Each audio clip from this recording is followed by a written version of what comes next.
Y ya cuando revisé,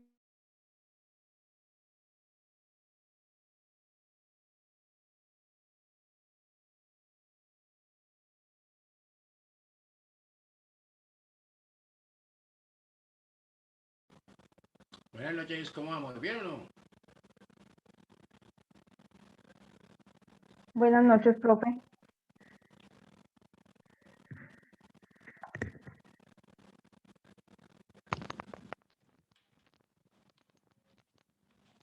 Bien.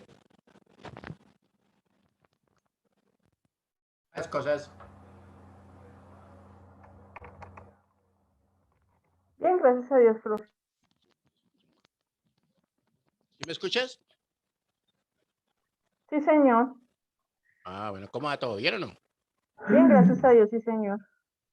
Ah, bueno. Esperamos 5 minuticos a ver si nos conectan esas otras bellezas. Sí, Lida tiene un problema con el computador, entonces no se va a conectar. Ok. Esperemos a José. Y Javi ya se va a conectar. Ok. Entonces yo mientras tanto le busco acá.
Bueno, estoy a ver aquí.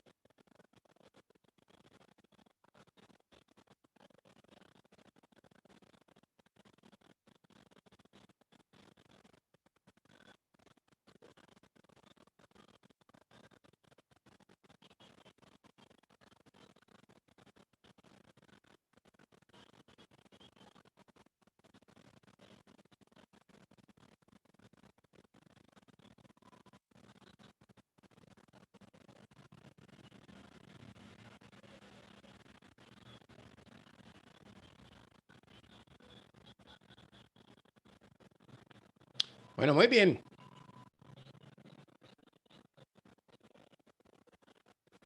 Estamos hablando básicamente de cómo se hace formulario, ¿cierto? Porque pues igual para poder pasar de un sistema a otro, ¿cierto? Se debería de hacer digamos, cumplir con los procesos. Entonces tenemos que registrarnos, nosotros llenar unos formularios o diligenciar unos formularios para establecernos también en el qué grupo estábamos ubicados.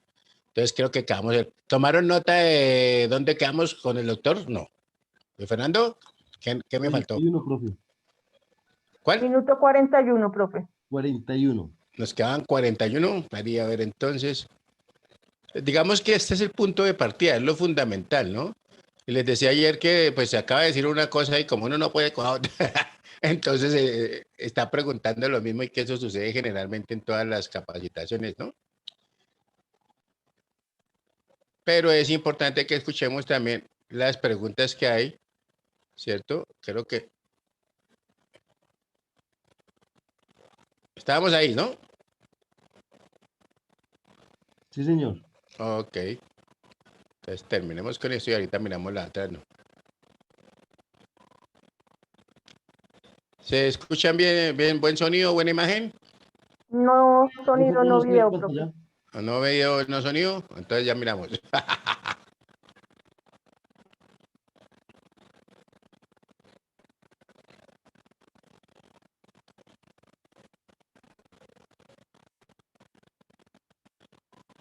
¿Estamos viendo a Juan Fernando? Ya ahora Ahora sí. sí, señor. Ok, entonces ahora sí. Mira, en la super qué, sobre todo en la superfinanciera. Habla JC Torres me habla de la superfinanciera. Mire, por lo menos voy a hablar de la superfinanciera. ¿Qué tal el sonido? Sí está Bien, bien, profe. profe. Ok. La superfinanciera tiene una evaluación de cartera bastante conservadora. Si usted gusta, usted puede leer un artículo que hice al respecto en la revista Legis Internacional de Contabilidad y Auditoría número 48. Se llama La crisis de la prudencia en la crisis de la prudencia en la armonización contable internacional, en la convergencia contable internacional. Se llama así, La crisis de la prudencia en la convergencia contable internacional, revista Legis número 48. Allí se dice que la superintendencia financiera se basa en un modelo de Basilea, donde las provisiones a veces son sobreprovisionadas, por decirlo así, se sobreprovisiona, tal vez basado en los riesgos mismos que aplican al sector financiero. Entonces, para la NIF, en cambio, según el párrafo 59 de la NIC 39, se requiere que antes de yo provisionar tenga una evidencia de pérdida de valor de la cartera, por ejemplo, incumplimiento de pagos, o por ejemplo que la persona entró en quiebra, o que le he tenido que dar concesiones financieras para que me pague, le he tenido que dar plazos adicionales, por ejemplo. Son algunas de las evidencias que me exige la norma internacional antes de ir a aplicar la metodología de la superintendencia. Vemos que la metodología incluso podría ser igual en algunos casos. El problema no es en sí de la metodología, sino el problema es de la base sobre la cual se hace esta provisión. Pero además hay una diferencia en cuanto al tema del valor presente, porque la provisión se establece en relación al valor presente de los pagos que me falta por hacer. Esto también lo estaremos mirando en el seminario taller. La calificación de la cartera, entonces, como A, B, C, D, E hasta E, para la NIF, no me exige esas categorías, pero tampoco quiere decir que no pueda tener las categorías hasta la E, por decir algo, sino es la base sobre la cual se hace la provisión. ¿Por qué? Le voy a poner el ejemplo de tarjeta de crédito. En tarjeta de crédito hay gente que le corta la tarjeta el 18 y a esa persona le pagan el 31 del mes. Entonces, porque no me haya pagado no quiere decir que yo deba provisionarlo, porque si yo miro la estadística de ese cliente me doy cuenta que siempre me paga. Entonces, para NIF, por ejemplo, ahí no debería haber provisión, pero si usted va a la normativa de la superfinanciera, el solo hecho de que se atrasen las tarjetas de crédito implica una provisión. De hecho, por ejemplo, en préstamos hay provisión con el solo hecho de hacer el préstamo. Y como ustedes bien saben, la superintendencia ha sido bastante conservadora en esto, y lo que ha dicho, incluso en video está ahí en el Congreso de Riesgo Financiero, la superintendencia lo que ha dicho la superintendencia es que tal vez se vaya a mantener un poco conservadora en estos temas de cartera. Habría que esperar en algunos temas en el sector financiero cuáles son las decisiones que va a tomar la superintendencia financiera en cuanto a qué va a tomar de la NIF y qué no en relación con las provisiones de cartera. ¿Qué pasa con las compañías del grupo 1 que no están en el listado que sacó las supersociedades? Igual deben reportar, la respuesta es sí y bon. La respuesta es sí, porque la superintendencia se basa en los datos que ella tiene a una determinada fecha. De hecho, la superintendencia no tomó los datos a diciembre 31 del año 2012 porque pues mucha gente no ha cerrado balances, por supuesto, o no los ha reportado. Entonces, no debemos basarnos solamente en el listado de la superintendencia. ¿Qué otra pregunta? William Vergara responde ahí que en efecto es así. ¿Qué otra pregunta tenemos? Mire, nosotros vamos a estar acá en actualicese.com dictando un seminario taller, pero práctico, y no de las NIF, sino solamente del balance de adopción bajo NIF, el balance de apertura para la adopción de los IFRS, el balance de apertura para el periodo de transición. Bien sabemos que el periodo de transición es 2014. ¿Cuáles son las depuraciones más comunes? ¿Qué es lo que yo debo hacer en cada cuenta y en cada subcuenta? ¿Y cómo debo ir llevando eso en un sistema de información, o por lo menos inicialmente en Excel, pero se harán también consideraciones respecto al sistema de información? Esto se hará basado en la experiencia propia en compañías, como les digo, de primer nivel, que desde hace muchos años han venido reportando bajo IFRS, independientemente de la ley 1314, porque han tenido que reportar al extranjero, y que hemos asesorado desde hace algunos años. Porque el tema es que esta cuestión de la NIF no se improvisa. Esto no se puede simplemente improvisar. Aquí es muy clave que se cuente con la experiencia práctica. Y por eso vamos a hacer un seminario de experiencias prácticas. ¿Por qué? Porque muchas veces hemos encontrado que hay también muchos mitos alrededor de la NIF. También se dicen muchas cosas que tampoco es así. Por ejemplo, a la gente le dicen que es que va a tener que volver a estudiar contaduría, y a mí me parece eso una franca exageración. Hay cosas que requerirán muchísima atención, pero vamos a hacer lo del balance de apertura específicamente en los seminarios taller que hará actualícese.com en la ciudad de Bogotá, creo, inicialmente. No sé cómo lo tenga planeado Actualícese, pero lo que sí es importante es contar con la experiencia práctica. Dice aquí que se va a hacer unos peritajes. Mire, la NIC no habla necesariamente de peritos. Muy buena pregunta la que me hacen aquí. En algunos casos los peritazgos no son de hecho lo más adecuado. ¿Por qué? Porque hay peritos que dan esas opiniones. Estuve en una empresa hace poco, de cuyo nombre ese sí no puedo acordarme, y entonces me dijo el perito, esos inmuebles, esos terrenos, pongámosle 18.000 millones de pesos. O bueno, así lo pasó. Y cuando les pusimos algún problema, le dijimos, no creemos que estos activos puedan en el mercado dar 18.000 millones. Entonces pongámoslo en 13.000, imagínense. Y le preguntamos a un tercer perito, a un segundo perito que también pertenece a la lonja, y dijo, pongámosle 15.000. ¿Por qué? Porque desafortunadamente en Colombia no se aplican estándares internacionales de evaluación, y tampoco se aplica la NIF 13. Entonces yo que recomiendo a la gente, mire, no necesariamente usted tiene que ir a peritos. Lo que usted tiene que evaluar es el valor de salida. ¿Qué es el valor de salida? El valor de salida es el valor que me darían a mí si yo fuera a vender el activo. Por ejemplo, el portátil que yo tengo acá en mis manos, si lo fuera a comprar no es lo mismo que si lo voy a vender. Normalmente tiene un valor más bajito si lo voy a vender. Lo que se toma es el valor de salida. ¿Cuánto me darían a mí si yo fuera a vender mis activos? Pero voy a suponer que tenemos maquinaria usada, y esa maquinaria usada no tiene valor de salida porque es una maquinaria que ya no se vende, o es unas mesas que yo mandé a hacer a mi propia medida, y yo soy una universidad y son unos pupitres que yo mandé a hacer a mi propia medida. En ese caso se puede tomar un valor de entrada, es decir, lo que me costaría si yo lo fuera a fabricar o a construir, y eso se puede hacer muy fácil a través de un presupuesto de ventas, por ejemplo. No necesariamente necesito peritos que estén en la lonja de propiedad raíz, eso no dice el estándar internacional. Entonces no necesariamente tengo que hacer peritajes. Aquí hay que ser prácticos, porque también la NIC en el marco conceptual me dice que busque la relación costo-beneficio. Hay que tratar de llegar a la realidad de los activos, pero tampoco quiere decir que entonces yo me voy a tener que contratar peritos para evaluar los vehículos, para evaluar. No, de hecho algunas valuaciones, así sean de peritos, que a veces no son las más realistas desafortunadamente, me pueden servir para ese balance de apertura si se considera que se aproximen a un valor razonable. Ejemplo, ustedes saben que en Colombia toca valorizar las propiedades planta y equipo cada 3 años. Entonces puede ser que mi última valoración haya sido hace más o menos 6 meses y que yo diga, hombre, no hay un cambio importante. La NIC 1 le permite que esa valorización se tome como el valor del activo. Pero lo que yo recomiendo normalmente es que se haga un inventario desde cero de los activos y que se valoren utilizando valores de salida. Y no para eso se necesita un perito. Una compañía que tenga consorcios tendría que consolidar con ellos. Mire, la NIF 11 no habla de consolidación para esos casos.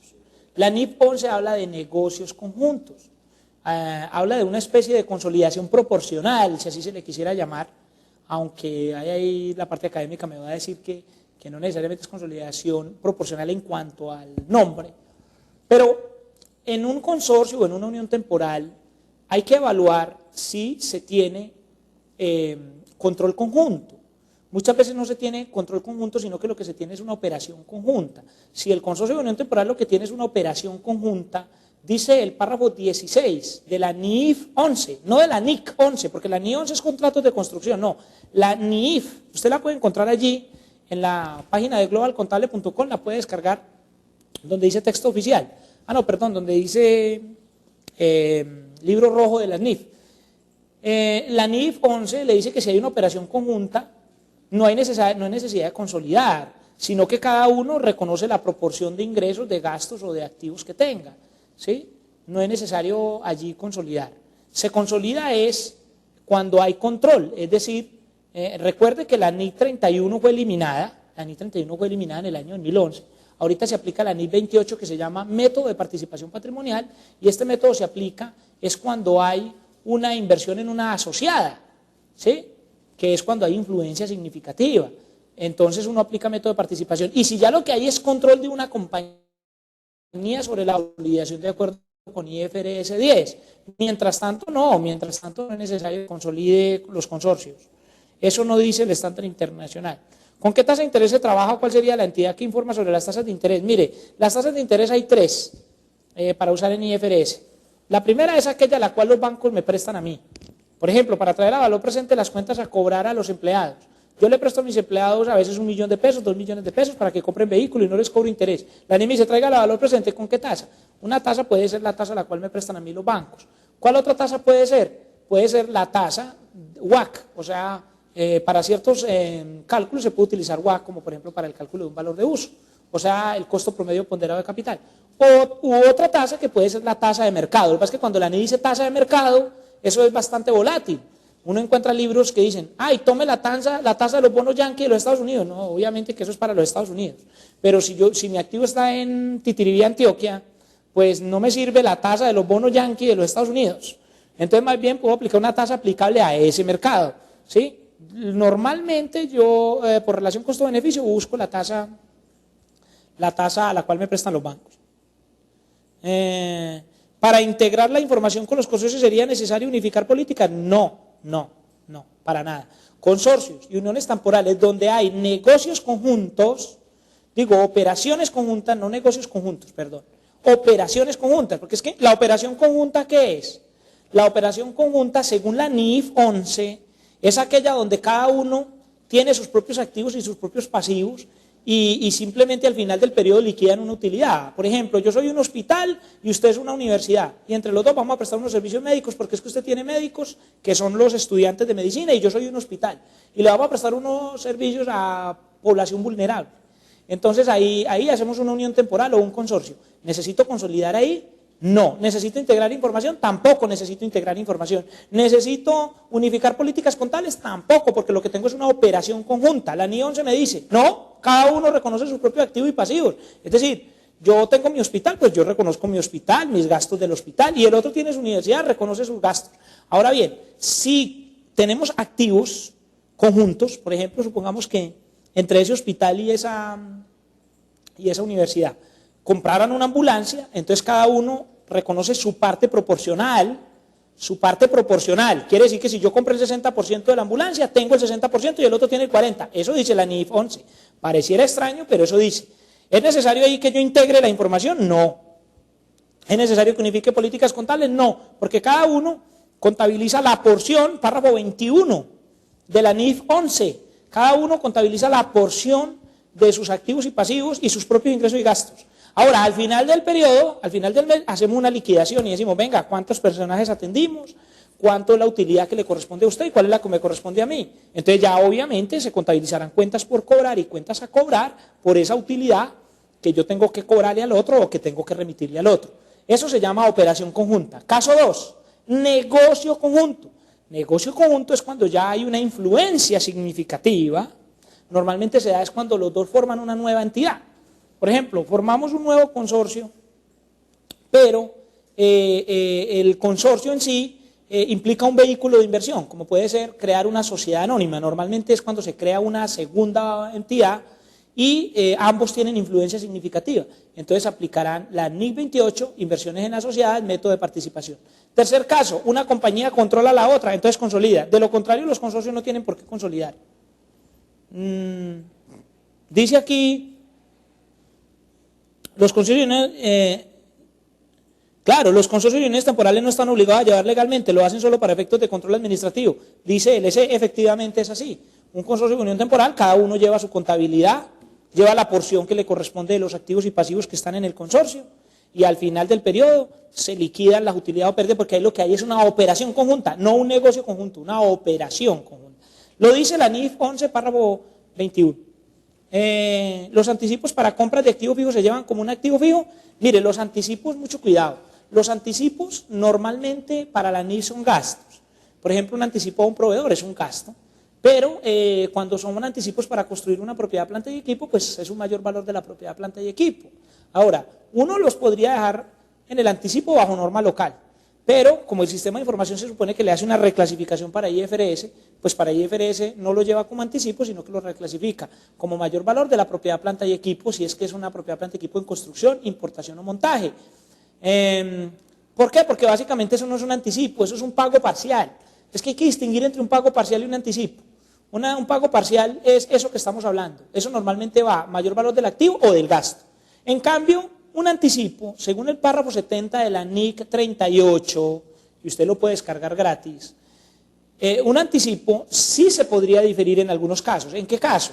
En el caso en que el que recibe el dinero lo contabiliza como un pasivo. Ejemplo, yo pago un arrendamiento 3 años anticipado. Entonces la persona que recibió ese arrendamiento 3 años anticipado reconoce un pasivo. ¿Por qué? Porque todavía no me ha prestado el servicio. Y durante el tiempo en que vayan pasando los 3 años, él va reconociendo ese pasivo como ingreso. Pues bien, así como él tiene un pasivo, yo podría reconocer un activo. He escuchado en conferencias, incluso a través de algunos medios como estos, medios virtuales en general, donde se dice que no, que es que ningún anticipo se puede diferir. No, ojo, mucho cuidado, hay que hacer el análisis, hay que mirar la NIC 38, párrafo 70, donde dice, si yo pago por anticipado al otro y el otro tiene, y yo voy a ir accediendo de manera gradual a los servicios, yo podría tenerlo como un anticipo. Es decir, ustedes tienen que mirar cómo lo contabilizó el otro. Lo que no permite la NIC es que yo me ponga a diferir gastos de mantenimientos y ese tipo de cosas, que son gastos de una vez, que yo ya recibí el servicio. Pero si yo tengo, por ejemplo, yo pago a un abogado, por ejemplo, pago publicidad por un año.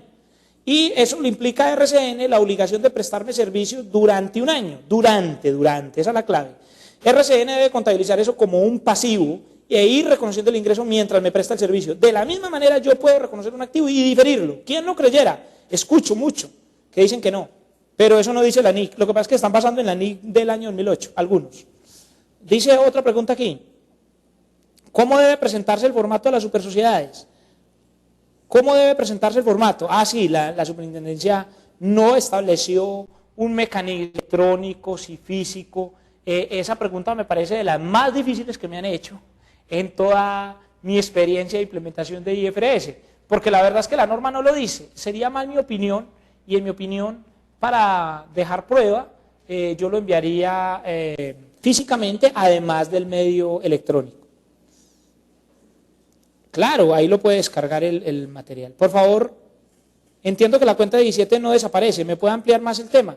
Claro, mire, a la NIC no le importa la cuenta en sí, sino el concepto.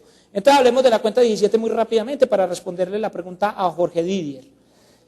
Lo que no permite la NIC son dos cosas en los diferidos. No permite dos y permite otras dos.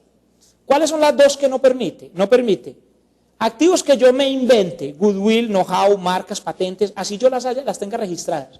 Yo tengo registrada una marca que yo mismo me inventé, eso la NIC no lo permite reconocer, toca darle de baja contra utilidades acumuladas. ¿Por qué? Porque la medición de esto es muy subjetiva. Por ejemplo, ¿cuánto vale la marca actualícese.com? Pues no sé, puede valer $1.000 millones, pero alguien podría estimar que vale menos o que vale más.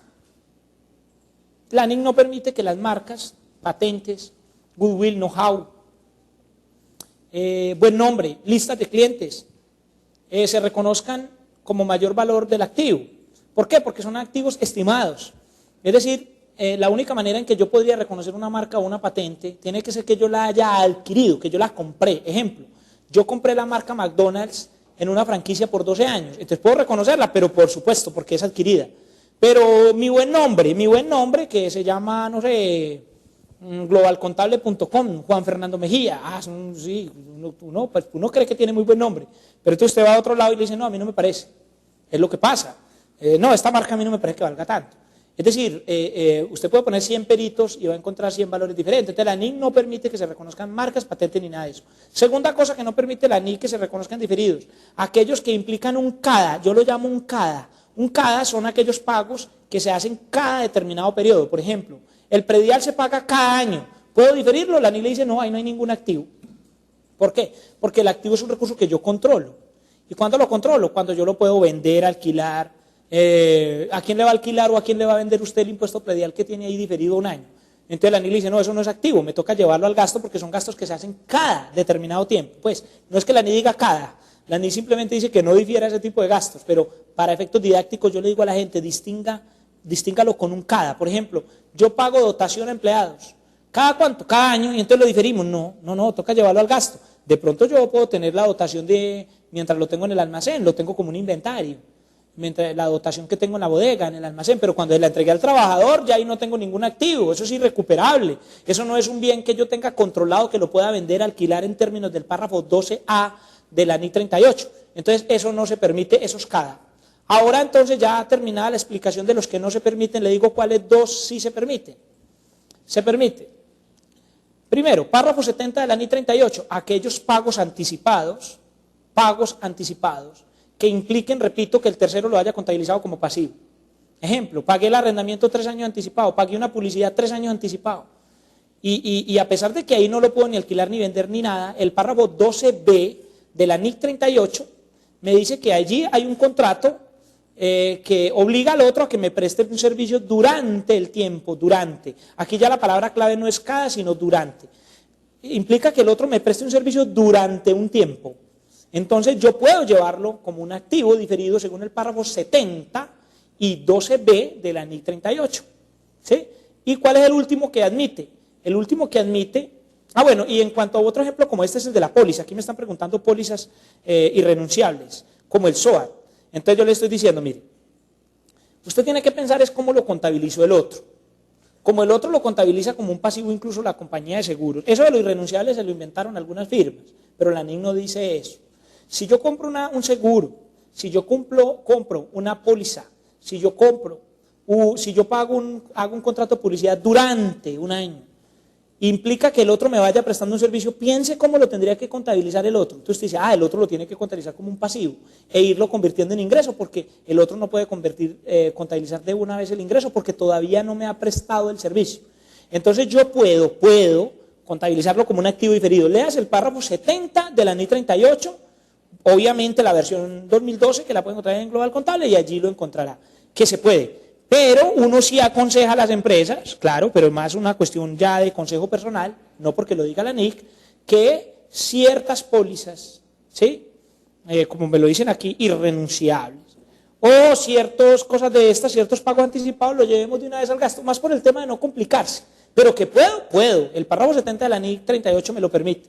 Estamos. No es cierto lo que dicen por ahí. Por ejemplo, en una empresa muy importante de Colombia, del sector público, de cuyo nombre tampoco puedo acordarme, me dijeron que una firma de auditoría muy grande le dijo lo siguiente, que como tenían unas mejoras en propiedades ajenas y las llamaban diferidos, y entonces lo llevaron de una vez, le dieron de baja. No, si yo tengo mejoras en propiedades ajenas, lo que tengo es que reclasificarlas a la propiedad, planta y equipo, sobre todo aquellas mejoras que son importantes. Por ejemplo, yo construí un edificio en una propiedad ajena, yo no estoy contabilizando la propiedad ajena, estoy contabilizando ese edificio que construí sobre esa propiedad ajena, o esa bodega.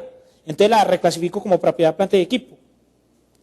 Bueno, Karen pregunta, si yo quiero vender mi marca o buen nombre, entonces ¿cómo me permite valorarla? Perfecto, Jazz. En el caso de venta, la reconoce es el que la compra. El que compra una marca, reconoce la marca. El que la crea internamente, eso se le llama una plusvalía generada internamente, no se reconoce según el párrafo 48 y 49 de la NIC 38, yo no puedo reconocer marcas, patentes, por mucho que las valore. Que es que la va a vender. Pues cuando se valore, usted va a reconocer lo siguiente. Efectivo en el débito y un ingreso. ¿Por qué? Porque la vendió y usted generó una plusvalía, una plusvalía, no, discúlpenme la expresión, ahí no se genera plusvalía, sino genera unos ingresos por la venta de un activo. Tan es así que incluso el criterio es el mismo tributario. Si usted mira el artículo 279 del Estatuto Tributario, dice que la propiedad industrial, intelectual, las marcas, las patentes y todo esto, solo se reconocen por su costo de adquisición. Y el artículo 75 del Estatuto Tributario dice que si la vende Jazz, si usted vende una marca, se considera que el 30% es su costo presunto. ¿Y por qué habla de costo presunto? En eso coincide el tratamiento de la norma internacional con el de la norma tributaria. ¿Por qué hay que establecer un costo presunto en la parte tributaria? Porque efectivamente no hubo adquisición, sino que usted mismo creó la marca. Perdón, no es que esté diciendo que la NIC coincide con la norma local tributaria en cuanto al estimativo del 30%, no, sino que coincide en cuanto a que no se reconocen marcas y patentes salvo adquisición efectiva de las mismas. Preguntan por aquí, los gastos para el montaje de una maquinaria para la producción, entonces se contabilizan el gasto. Miren, los gastos para el montaje de una maquinaria se pueden llevar como mayor valor de la maquinaria.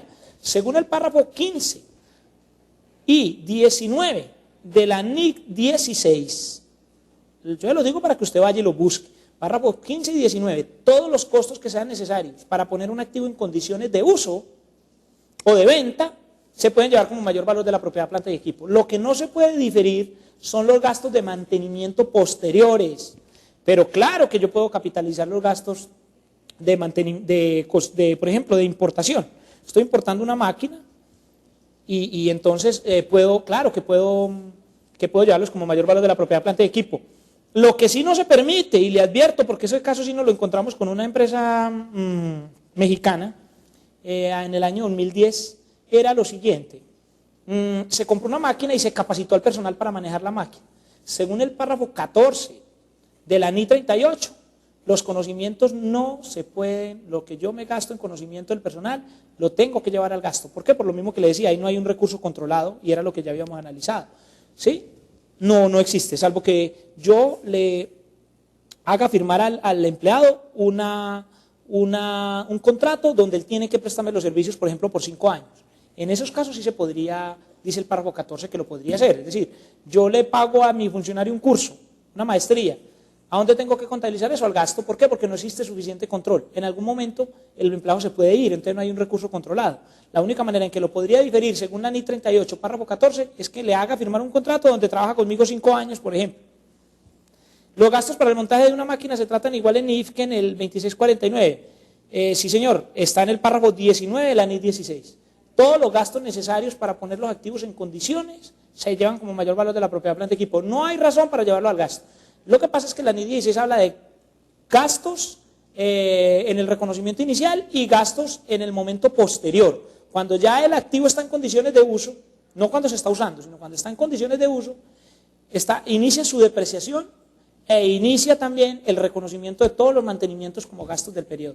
Pero los gastos que sean necesarios para poner el activo en condiciones se pueden capitalizar. Tan es así que el párrafo 19 de la NI 16 habla, por ejemplo, de incluso beneficios a empleados que se pueden capitalizar allí. ¿Qué otra pregunta tenemos? Porque ya casi vamos a terminar, nos quedan 10 minutos nos quedan, según me informan aquí de actualice.com. ¿Qué otras preguntas tenemos? Es muy importante que miremos los párrafos, porque en esto de la NIF hay muchos mitos, pero no se dice el párrafo donde dice. Pero si usted va y lo mira allí, pues allá le dice. Entonces es muy sencillo. Bueno, lo del tardío rendimiento, mire, los cultivos de tardío rendimiento no es que se difieran. Los cultivos de tardío rendimiento se manejan por la NIC 41. La NIC 41 se llama activos biológicos y productos agrícolas. Entonces, si yo, por ejemplo, tengo una planta de palma de aceite, entonces lo que yo hago es, desde la semilla, los costos de la semilla, los puedo capitalizar en una categoría que se llama activos biológicos. La gente le dice, antes tengo que crear una nueva cuenta. No se trata de cuentas.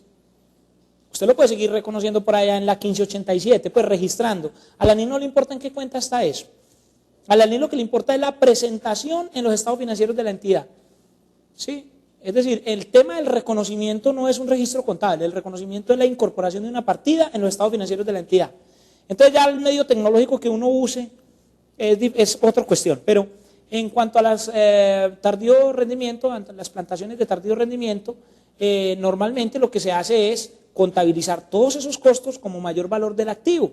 Ahora, la NIC 41 dice que los activos biológicos se pueden y se deberían tener a valor razonable, pero que pero también le permite el párrafo 54 de la NIC 41, que si es muy difícil encontrar ese valor razonable, los deja al costo.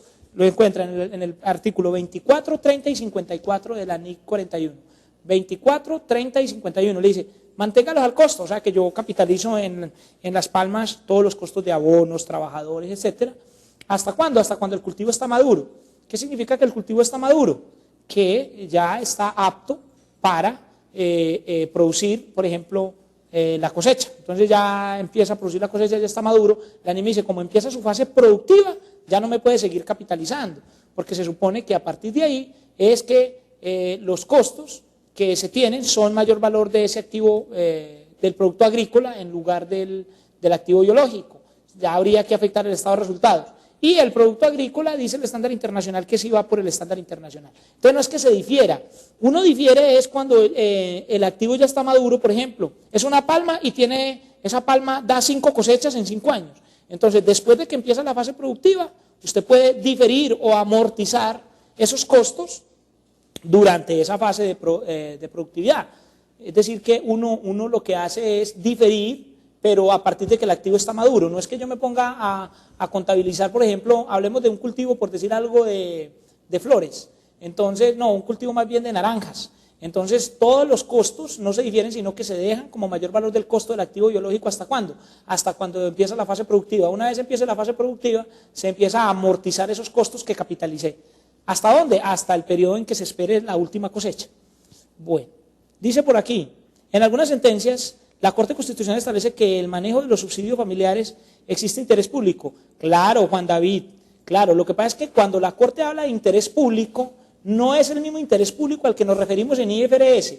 Es muy importante que entendamos esto. Cuando la NIC nos hable de empresas públicas, no estamos hablando de empresas estatales. Estamos hablando de empresas que cotizan en mercados públicos de valores, dice la norma internacional, o que están en camino de emitir en mercados públicos de valores, o que captan recursos del público. Cuando la Corte Constitucional se ha referido a las entidades de interés público, se refiere a ellas en un sentido social muy parecido a cuando nosotros hablamos de las empresas de interés público, perdón, de las empresas públicas, que estamos hablando realmente de empresas estatales. De hecho, es muy importante tener en cuenta que las empresas estatales tienen que aplicar NIFs, es algo en lo que le hemos insistido mucho a la Contaduría General de la Nación. Creo que ya los resultados parecen empezar a darse. Porque las empresas públicas como EPM, como Ecopetrol, como ISA o cualquier otra de estas compañías, independientemente de que sean empresas del Estado, compiten y están en condiciones de negocios, operan en los mercados, deben aplicar la NIF, no las normas de contabilidad del sector público, del Estado, sino las NIF como cualquier empresa del sector privado. Entonces es muy importante que aclaremos lo de la sentencia C508 de 1997, porque cuando hablamos de las cajas de compensación familiar empezaron en 1957 más o menos, en Medellín, con una cuestión que allí se llama Confama, y básicamente era como un fondo de empleados, que lo que hacía era prestarle plata a los trabajadores, y el Estado empezó a darle funciones y funciones que ni siquiera le corresponden, porque el Estado en algunas cosas se ha desentendido de algunas funciones, me parece a mí y a algunos analistas, y le han indilgado a las cajas de compensación familiar actividades como por ejemplo las de salud o actividades como la del mismo subsidio familiar, porque en algunos casos quizás se ha considerado que sea más eficiente hacerlo por allí. Pero en ese sentido es que se entiende que hay un interés público, porque las cajas de compensación familiar lo que hacen es una actividad del Estado, en alguna manera, pero es una entidad sin ánimo de lucro en esencia, salvo en el tema de actividades de mercadeo. Entonces no podemos confundirnos en eso. Las empresas de las cajas de compensación familiar, en su gran mayoría, no son empresas de interés público en el sentido de la NIF, porque una empresa de interés público es aquella que cotiza en un mercado público.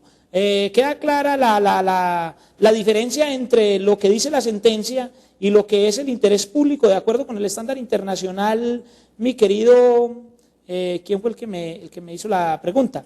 Didier, creo que fue Didier. Muy importante que tengamos en cuenta esto. Ahora, eso no quiere decir que algunas cajas de compensación, uno no les aconseje que apliquen algunas cosas de NIF full, pero mire, yo le digo, nosotros ya hicimos el análisis con la superintendencia del subsidio familiar, y no estoy hablando en nombre de la superintendencia del subsidio familiar porque no puedo hacerlo, pero digamos que los análisis previos que se hicieron, salvo alguna comunicación ya oficial que haga la superintendencia en su momento, pero el análisis que hicimos con funcionarios de la superintendencia el año pasado era que las cajas de compensación familiar, incluyendo cajas muy grandes, como Cafán, como Colsubsidio, son compañías que realmente, o son entidades que su esencia es sin ánimo de lucro. Las NIF se hicieron para entidades con ánimo de lucro. ¿Dónde lo puede verificar? En la NIC 1, párrafo 5. Le pido que mire la NIC 1, párrafo 5, donde dice, las NIF se hicieron para entidades con ánimo de lucro.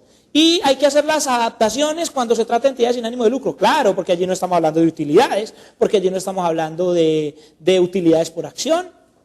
Allí no estamos hablando, por ejemplo, de valores en bolsa. Entonces tenemos que tener cuidado con esas interpretaciones de lo que es interés público en la norma internacional. Juan David, muchas gracias. ¿Cuál es el tiempo que debemos tener presente o la condición para saber si un gasto financiero es capitalizable o no? Ah, excelente pregunta, Jorge Didier. En cuanto a la NIC 23, costos por préstamos, me dice que yo defina cuáles son los activos aptos. Antes se llamaban activos cualificados, ¿sí? En la versión anterior de la NIC 23 se llamaban activos cualificados, ahora se les llama activos aptos. Y dice, mire, si yo, entonces el ejemplo es muy sencillo, yo me endeudo en 1.000 millones de pesos para construir una urbanización. Ok, ¿cómo contabilizo esos intereses que me toca pagar? ¿Como mayor valor del activo o lo llevo al gasto? Entonces la norma dice, no, pues, si es un activo apto, usted los puede capitalizar. Y no me dice necesariamente un plazo, sino que me dice, un activo apto es aquel que requiere un largo plazo, un plazo considerable para terminarlo. Entonces nosotros en la política normalmente no establecemos un plazo, por ejemplo, de 1 año o de 6 meses, no. El plazo es el del activo. Repito, el plazo es el del activo. Por ejemplo, si yo me demoro 2 años construyendo el edificio, entonces yo puedo capitalizarlo durante los 2 años. Es decir, que no es bueno y no aconsejamos a las empresas que establezcan 1 año o 6 meses. ¿Por qué? Porque lo que normalmente hemos hecho en la política es decirle, mire, establezca una política donde para usted un activo apto es aquel que se demora un determinado tiempo para construirlo, es decir, que no se compra en un solo instante, no es un contrato instantáneo, sino de ejecución sucesiva, por ejemplo, o pues, perdón, un contrato no, un asunto de ejecución sucesiva. Por ejemplo, estoy importando una máquina e importarla y hacerle el montaje se demora 2 años, entonces puedo capitalizar durante esos 2 años. Es decir, establezco la política de esa manera, porque si yo establezco nada más 6 meses, se puede volver un problema tanto para arriba como para abajo. La NIC no me establece, me dice simplemente que capitalice cuando el activo sea apto, y me dice que el activo apto es aquel que requiere un tiempo considerable para construirlo o hacerle un montaje. Entonces no es necesario establecer un plazo, Didier. ¿Cuál es el tiempo que debemos tener? ¿Te queda claro, Didier? Jorge Didier. Varios componentes de un activo los puedo depreciar diferente. Didier, en la NIC 1 no dice, este es uno de los errores que se cometen en la adopción por primera vez. Me llamaron de una empresa y me dijeron, es que estamos aquí tratando de descomponer este activo porque la NIC me dice que es por componentes. Imagínense, un avión puede tener 200.000 componentes, o un edificio, no sabemos cuáles sean los componentes. La NIC 1 no me exige que yo deprecie por componentes en ese momento, sino que la NIC 16, que se aplicará ya después del año 2014, la que me dice que deprecie por componentes, párrafo 43. Es decir, cuando yo reemplazo, por ejemplo, el motor del carro, es a partir de ese momento en que reemplazo el motor que debo empezar a depreciar ese nuevo motor como un componente separado, dándole previamente de baja al motor anterior. No significa que yo en la adopción por primera vez me ponga a ver cuántos componentes tiene un edificio. ¿Ok? Pero efectivamente, según la NIC 16, ya aplicando la NIC 16, debo depreciar por componentes, sobre todo cuando hay reemplazos de los mismos. ¿Te queda claro, señor Torres, JC Torres? ¿Le queda claro? Bueno, solo tenemos tiempo para una última pregunta y cerramos, porque ya aquí ya me hicieron señas, vamos terminando esta conferencia. Vamos a hacer de todas maneras una sesión posterior cuando un activo se considera inversión. Excelente pregunta. Jorge Didier, le pido que mire el párrafo 6 de la NIC 16, donde me dice que es una propiedad, planta y equipo. Me dice que una propiedad, planta y equipo es un activo que se tiene para usarlo o para ser arrendado. Y dice que es propiedad, planta y equipo. Yo he escuchado donde dicen en algunos casos que propiedades de inversión son todos los activos arrendados. No, depende. Hay que analizar si es un arrendamiento financiero, si es un arrendamiento operativo. Hay que analizar varias cosas. Pero en términos generales, yo puedo tener una propiedad arrendada incluso en propiedad planta y equipo. ¿Pero qué es una propiedad de inversión? Una propiedad de inversión son normalmente edificios o terrenos, no puede ser cualquier otro activo, son edificios o terrenos que no se usan, que están desocupados y que se tienen como inversión, por eso se llama propiedad de inversión. Es decir, que lo tengo en engorde, dicen en algunas regiones de Colombia, en engorde, es decir, que yo compre un terreno por allá porque la ciudad está creciendo hacia ese sector, entonces lo tengo en engorde, entonces digo que es una propiedad de inversión y eventualmente lo alquilo, de pronto lo alquilo y tengo ahí un parqueadero, entonces está arrendado, sí, está arrendado y es una propiedad de inversión. Lo que prima ahí es la intención. ¿Cuál es la intención suya? Entonces una propiedad de inversión normalmente son terrenos no ocupados, edificios que se tienen para producir plusvalías en lugar de su uso, ¿sí? Eso no quiere decir que cualquier activo arrendado sea propiedad de inversión, porque, por ejemplo, tendrían que ser solo edificios y terrenos, y no en todos los casos necesariamente tendría que clasificarlo a propiedad de inversión. Ahora, si usted los clasifica como propiedad de inversión, cualquier activo arrendado, no hay ningún problema, solo lo que yo le digo es que los deje al costo para evitar la volatilidad del mercado en los estados de resultados, dado que si usted los deja a valor razonable, tendría que ser con cambios en resultados.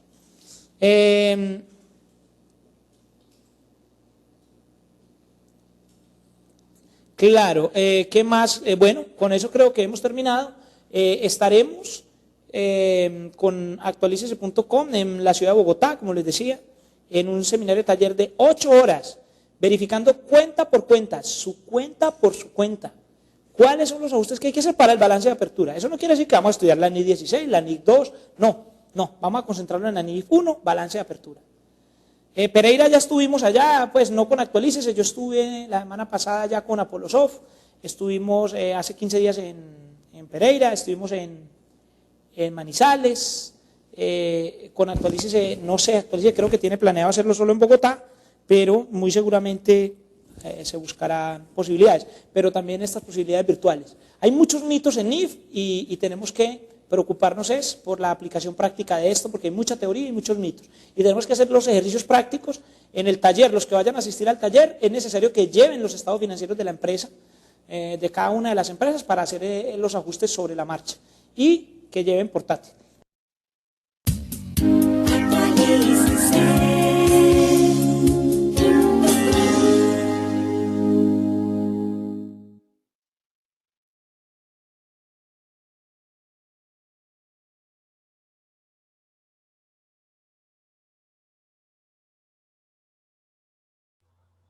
Bueno, muy bien.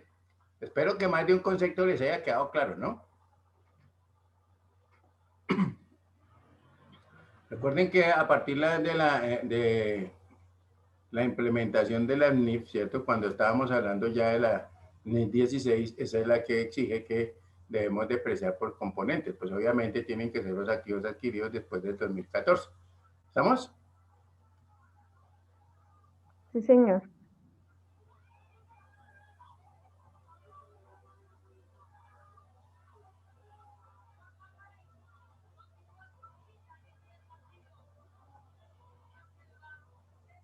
Bueno, muy bien. Veremos por acá. Entonces nosotros estábamos hablando ayer hablamos de básicamente, digamos, de las NIF por décadas, ¿cierto? Y hablamos básicamente de 1970 a 1980 lo ocurrido. Y habíamos dejado un título de 1981 a 1990. Sí, señor. Muy bien. Entonces, recuerde que básicamente, ¿cierto? Esas reuniones que se hicieron, el IFAC, el IFRS, el IASB, el IAC, todas esas para ir conformando el equipo de trabajo, ¿cierto? Con el que se iba a analizar las normas y a establecer lo que iban a hacer esas normas internacionales. ¿Listo? Entonces, hablemos de 1982.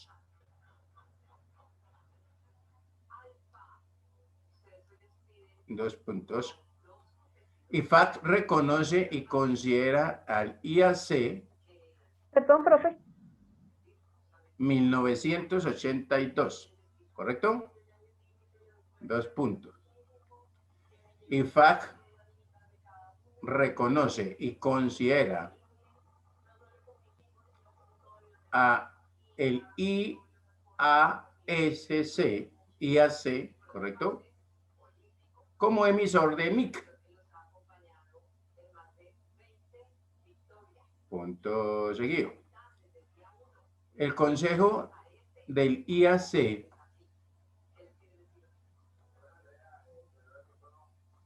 se amplía a 17 miembros,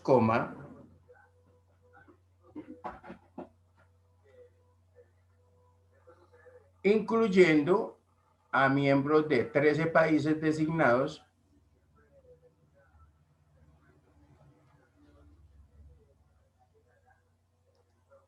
por el Consejo de la Federación Internacional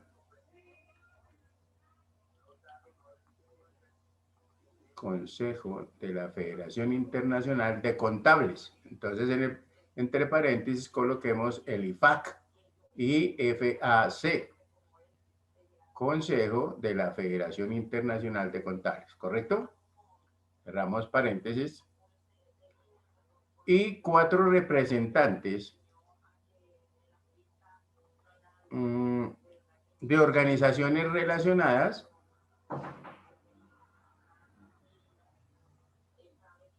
con la presentación de información financiera. Punto seguido. Todos los miembros del IFAC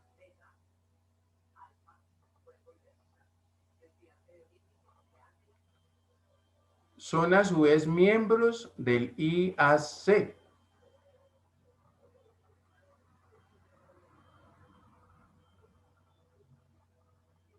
Punto seguido. IFAC reconoce y considera al IAC como el emisor de normas internacionales de contabilidad.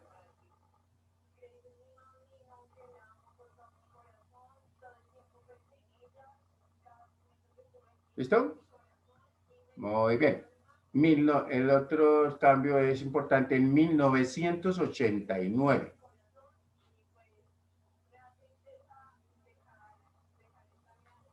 Dos puntos. La Federación Europea de Contabilidad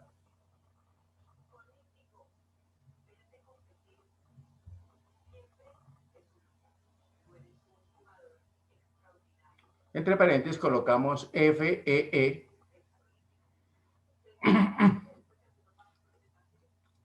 apoya la armonización internacional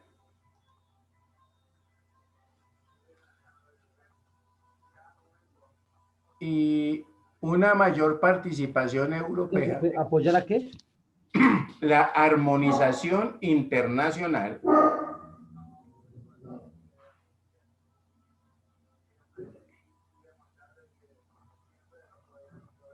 y una mayor participación europea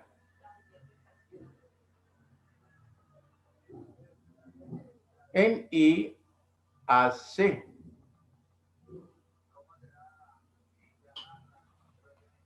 ¿En dónde, perdón?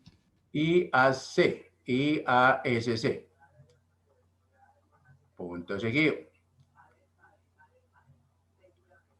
IFAC adopta directrices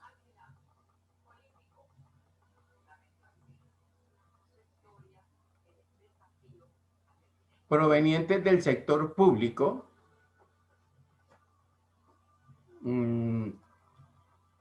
para requerir a los órganos de dirección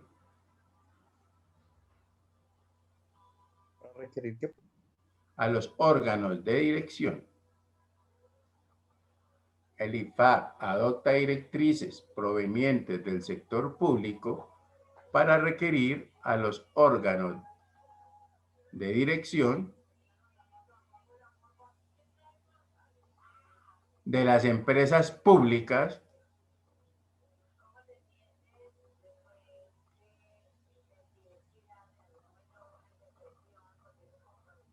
el seguimiento de las NIC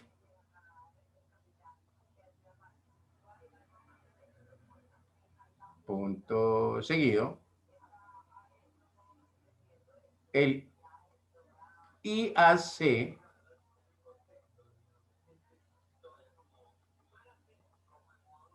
emite el marco conceptual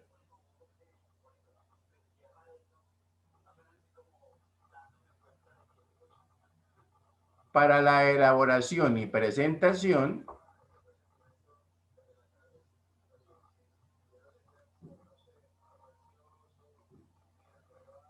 de estados contables, coma,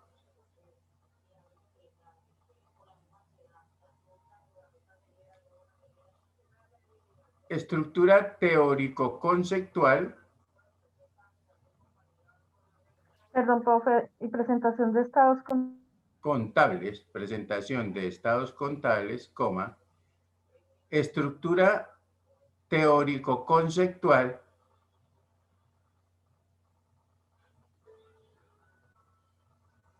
de la contabilidad.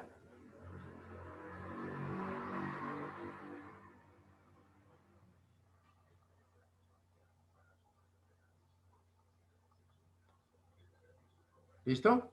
De una vez miremos entonces, hay décadas de 1991 a 2000. Entonces fíjense que eso no fue que se conformó de una noche a la mañana, ¿cierto? Sino que hubo que seguir varios pasos, varias reuniones. Entonces se veía, incluso actualmente, pues obviamente se siguen reuniendo, ¿cierto? Y es importante pues saber que a diario, por ejemplo, las personas que están ahí, digamos, conformando esos comités y esos, digamos, organismos como tal, pues están ahí presentes y además el IFAC a veces pues manda como la solicitud, ¿cierto? Para integrar nuevos miembros. Generalmente eso le llega al Instituto Nacional de Contadores Públicos.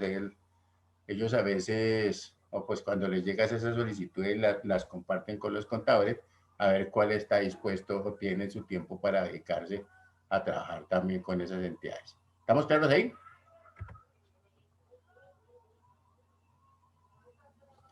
Muy bien. Entonces, hablamos de décadas de 1991 a 2000.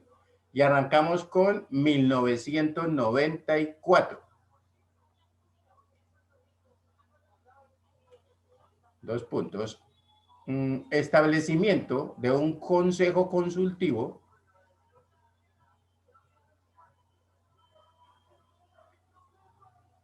de un consejo, perdón, profe. de un consejo consultivo del IAC con responsabilidades de supervisión y financiación.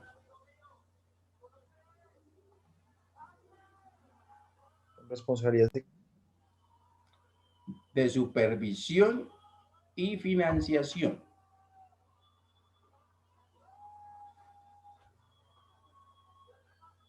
¿Listo?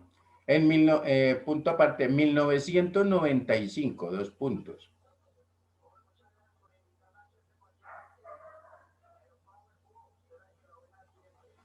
La Comisión Europea respalda el acuerdo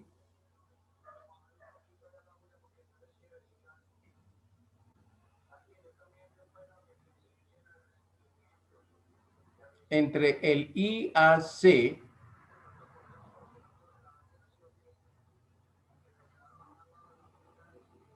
y la Organización Internacional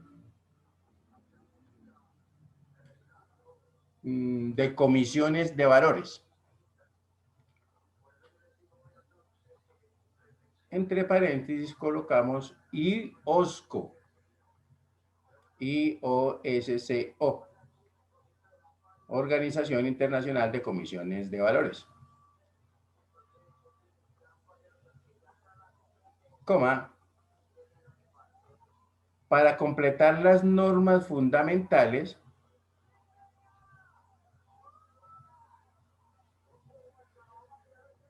y determinar que las multinacionales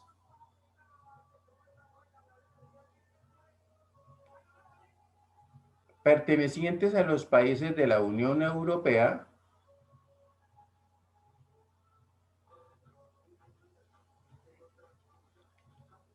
deberían adoptar las NIC.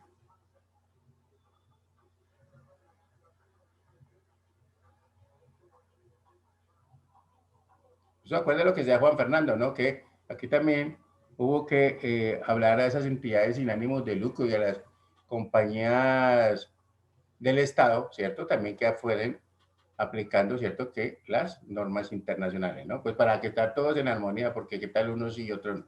¿Estamos claros de ahí? Muy bien, el otro cambio fue, punto aparte, 1996, 2 puntos.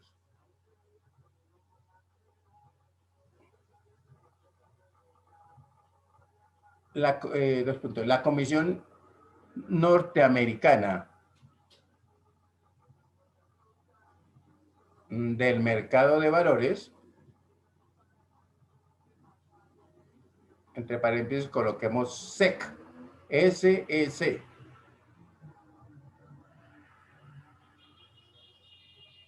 Muestra su apoyo a los objetivos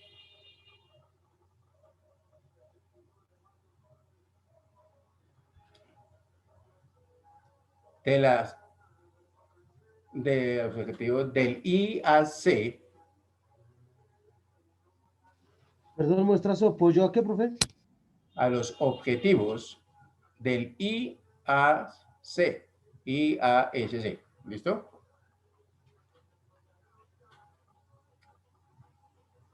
Para desarrollar,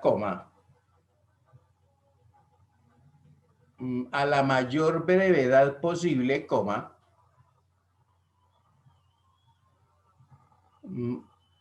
un conjunto de normas contables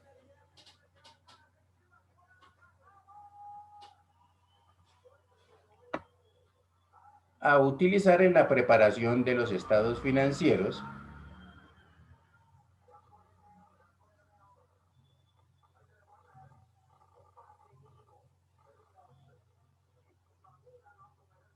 para emisiones internacionales de valores.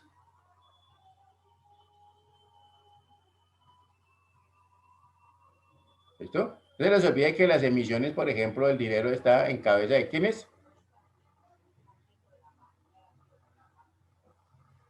De la banca central, ¿cierto? En el caso de nosotros, el Banco de la República. ¿Listo? Entonces, ¿estamos claros ahí? Sí, señor. Muy bien. Entonces decimos el otro cambio. En 1900, punto aparte, 1997. 2 puntos. Se constituye el Comité de Interpretaciones Permanentes. Se constituye el Comité de Interpretaciones Permanentes.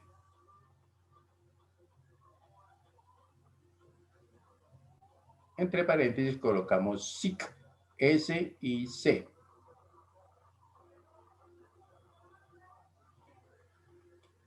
Formado por 12 miembros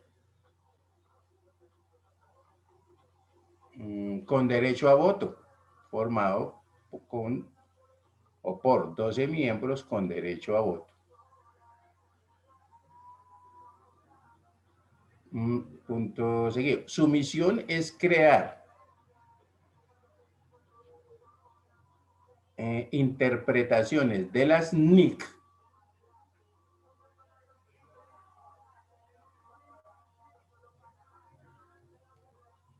para que el IAC las apruebe definitivamente.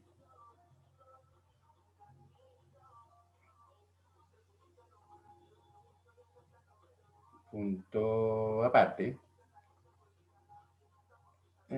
Se crea un grupo de trabajo estratégico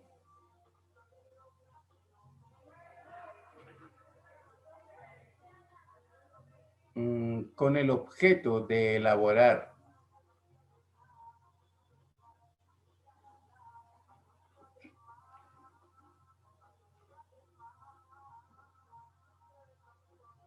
recomendaciones que permitan mejorar la estructura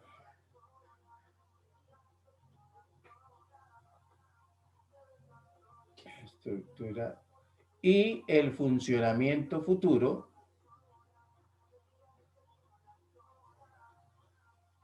del IAC.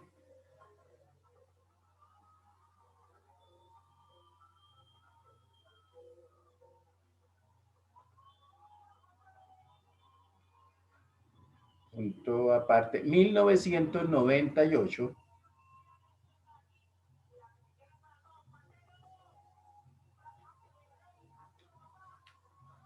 IFAC es las IAC, ¿cierto? Los dos, IFAC es las IAC.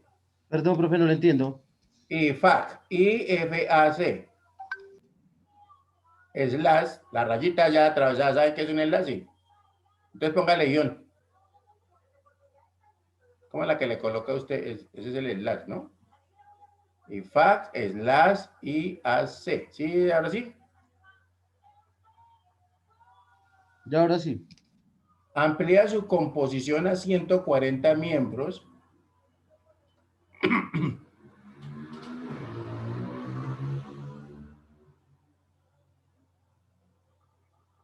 ...140 miembros... pertenecientes a 101 países.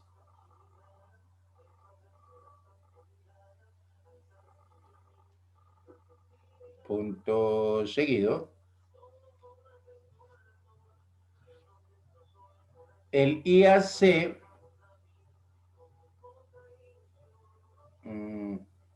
finaliza la elaboración de las normas fundamentales.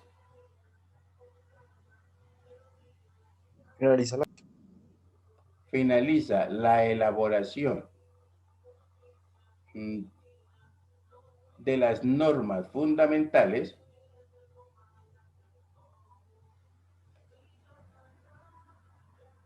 con la aprobación de la NIC 39.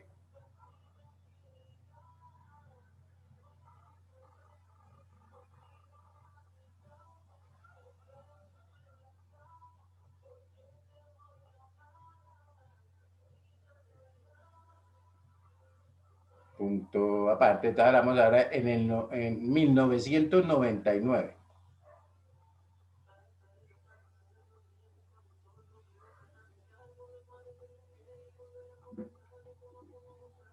Los ministros de finanzas del G7,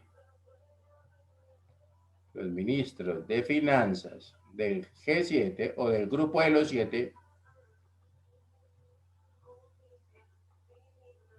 y el FMI, ¿sabe qué es el FMI? Fondo Monetario Internacional. Oiga, pero qué cosa, hay que leer un poquito. Fondo Monetario del FMI, Fondo Monetario Internacional,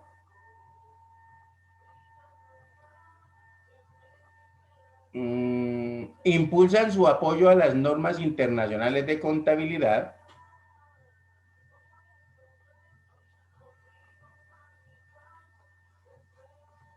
con el fin de, entre comillas, coloquemos, ¿Impulsan su apoyo a qué? a las normas internacionales de contabilidad. Si quiere, colóquele las NIC, ¿no? Ya creo que es. Con el fin de, abrimos comillas, fortalecer la arquitectura financiera internacional. Y cerramos comillas.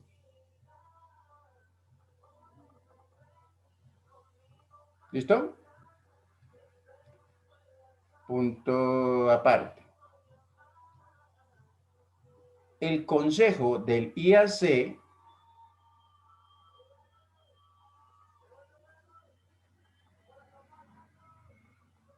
aprueba unánimemente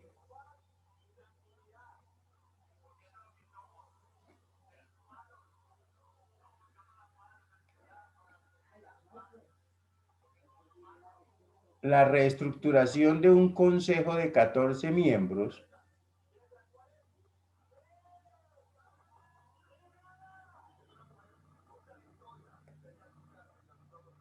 entre paréntesis coloquémosle 12 a tiempo completo,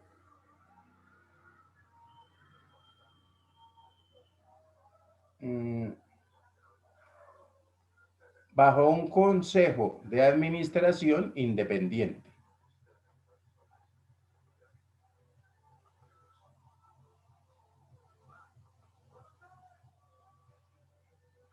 ¿Listo? Y ahí seguimos con el 2000. Punto aparte, 2000.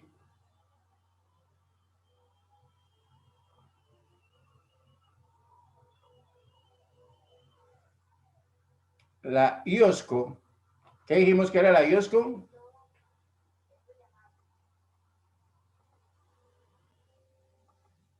Organización Internacional de Valores. Organización Internacional de Comisiones de Valores. Correcto. ¿Listo? 2000. La IOSCO recomienda que sus miembros permitan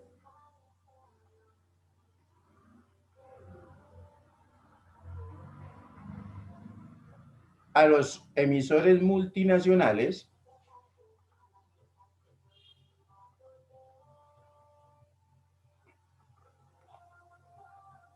la utilización de las normas elaboradas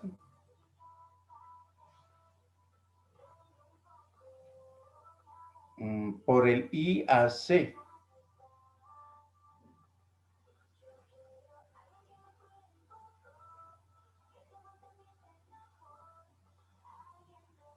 En las emisiones y colocaciones internacionales de valores. ¿Las emisiones qué, profe? En las emisiones y colocaciones internacionales de valores.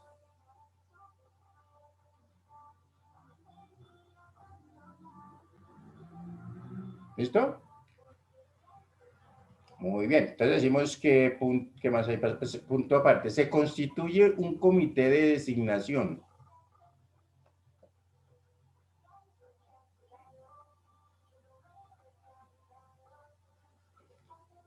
De designación puntual o de designaciones puntuales.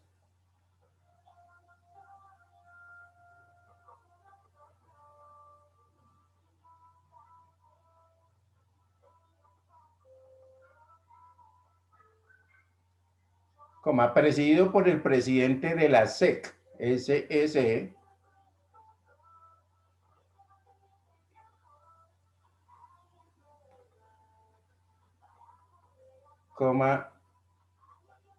para designar a los administradores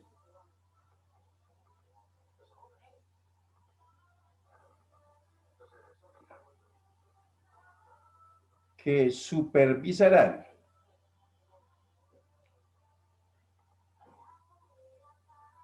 la nueva estructura del IASB, IASB, ¿cierto? IASB.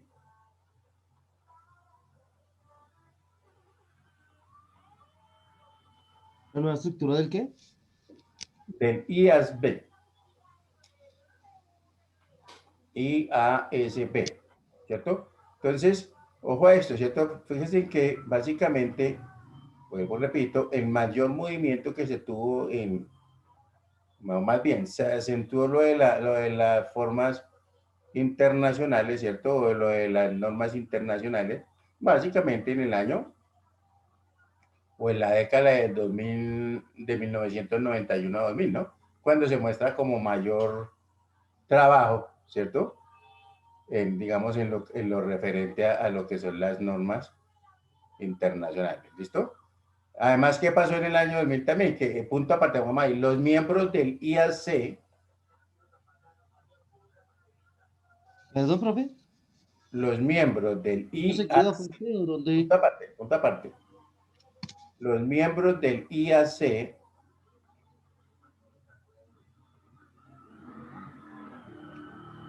aprueban su reestructuración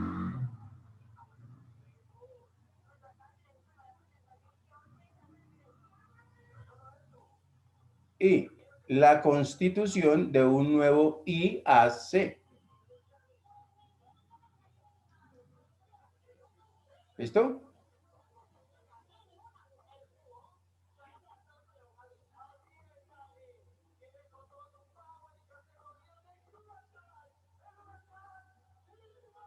Entonces, si uno mira, vuelvo, repito, ¿cierto? Fíjense que la mayor participación o, digamos, el mayor trabajo que se hizo entre la década, perdón, del 90 al 2000, pues fue la que marcó básicamente la estructura de lo que hoy en día son las NIF, ¿correcto? Y hablamos de NIC, hablamos de NIC, hablamos de NIF. Si alguien tiene un código de cuentas a la mano para que miremos una cosita. Miremos ahí un carro. Busquemos en el decreto 2649, recuerden que ahí están las normas de contabilidad. Ya habíamos dicho que básicamente el Plan Único de Cuentas fue hecho con base en normas de contabilidad. ¿Listo?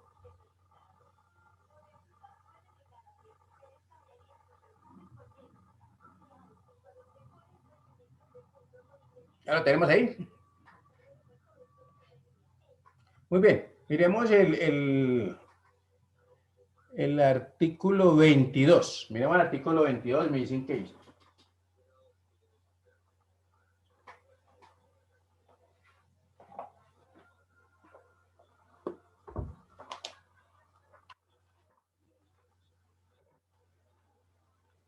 Recuerden, ¿no? Del 2649.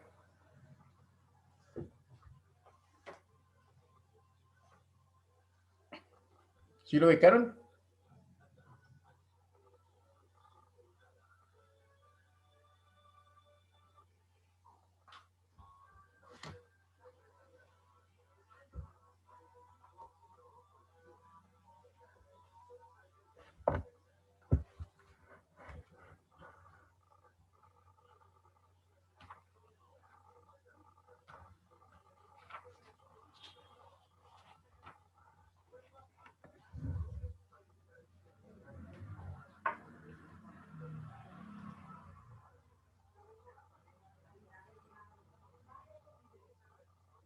¿Artículo qué? Qué pena, profe. Artículo 22 del 2649. Ya voy nada más buscándoles uno por acá porque...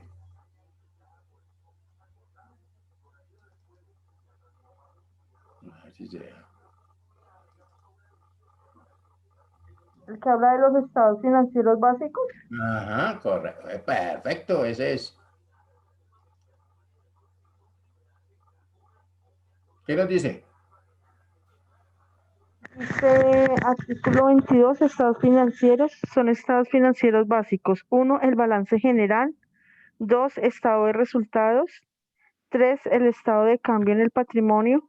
4, estado de cambios en la situación financiera. 5, el estado de flujos de efectivos. Bien. Y sigue un parágrafo adicional. Veámoslo. Parágrafo adicional, me imagino que debe ser derogó el 1878 del 2008, artículo primero. Las empresas comerciales que se encuentren en las condiciones previstas en el numeral tercero del artículo 2 de la Ley 590 del 2000, modificado por el artículo 2 de la Ley 905 de 2004, o la norma que los sustituya, así como aquellas entidades de naturaleza no comercial que estén obligadas o opten para llevar la contabilidad en los términos del artículo primero del presente decreto y que se ajusten a las condiciones previstas en este artículo en materia de estados básicos, solo están obligadas a llevar y aportar los indicadores en los numerales primero y segundo del presente artículo. También estarán obligadas a presentar el estado financiero de propósito especial determinado en el artículo 28 del decreto 3581. Entonces, si nosotros observamos, ¿cierto? Recuerde cuando hablábamos, cuando estábamos hablando de las décadas de 1970 a 1980, ¿cierto? Hablamos de que se establecía la NIC 1, ¿se acuerda que se llamaba cómo?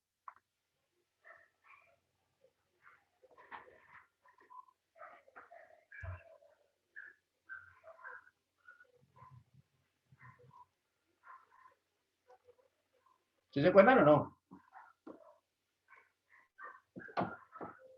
Bueno, ya en los apuntes que tienen ayer, ¿cierto? Ahí lo vimos. Se nota que leen. Digo, La presentación de los estados financieros. ¿sí? ¿Cómo llamaba la NIC 1? No sé por qué en las primeras ni revelaciones políticas. Revelación de políticas y contables. ¿Cierto? Póngale ya 1975. ¿Se acuerdan cuando hablamos de 1975? Busque ahí donde dice que se publicaron en 1975. Se publican las primeras NIC definitivas, normas internacionales de contabilidad, NIC 1975, revelación de las políticas contables de la NIC 2, 1975. Eso dice. Ok, o sea que si miramos la NIC 1, luego hablamos de la NIC 1 y dijimos que era la presentación de qué?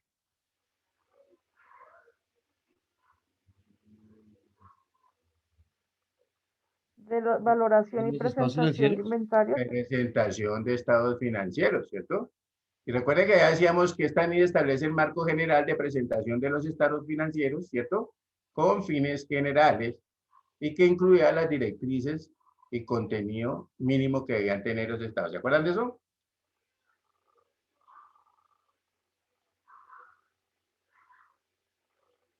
¿Sí? ¿Estamos ahí o no? Y dijimos Señor. también, decíamos en la parte final, ¿cierto?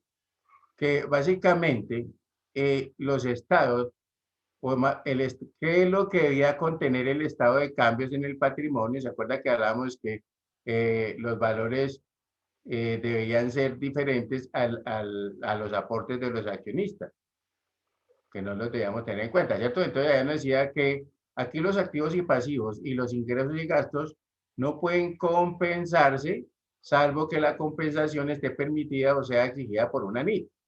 Cualquier información comparativa correspondiente al ejercicio anterior debe ser presentada en los estados financieros ¿mediante qué? Notas dentro de los mismos. Oiga, pero ¿qué pasó con eso? Y ahí ya nos decía cuáles eran los informes exigidos por esa NIT, que son, básicamente nos decía que era el balance, ¿cierto? Una cuenta de resultados o un estado de resultados, un estado de cambios en el patrimonio neto, el estado de flujo de efectivo, ¿correcto? Las políticas contables y las notas explicativas. ¿Sí se acuerdan? Eso es lo que contiene básicamente la NIC 1, ¿correcto?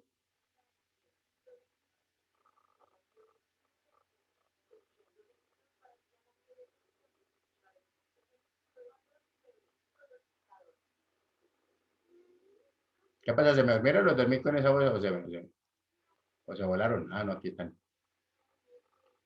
Señor. Ya se durmió tan temprano, casi me hizo Javier, hijo de... No, profe, aquí estamos. Bueno, entonces, ¿ya ubicaron esa parte en sus apuntes o no? Entonces, lo que quiero es que comparemos, ¿cierto? Que miremos que se ha dicho erróneamente que ya no vamos a utilizar estados de plan de cuentas, ¿cierto? Y sí, ya hemos dicho que sí, vamos a utilizarlo, que además ese plan de cuentas también fue hecho con normas internacionales de contabilidad y que nosotros lo que habíamos yo era como crear un híbrido entre lo que son las notas de contabilidad y lo que es las notas a los información internacional, ¿cierto?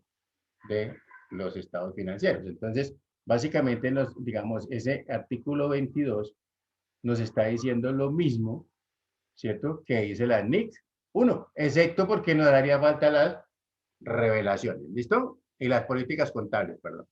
Porque las revelaciones básicamente tienen que ver con lo que son las notas de contabilidad. ¿Ok? Sí, señor. Muy bien. Vamos a mirar entonces aquí yo les proyecto esto acá.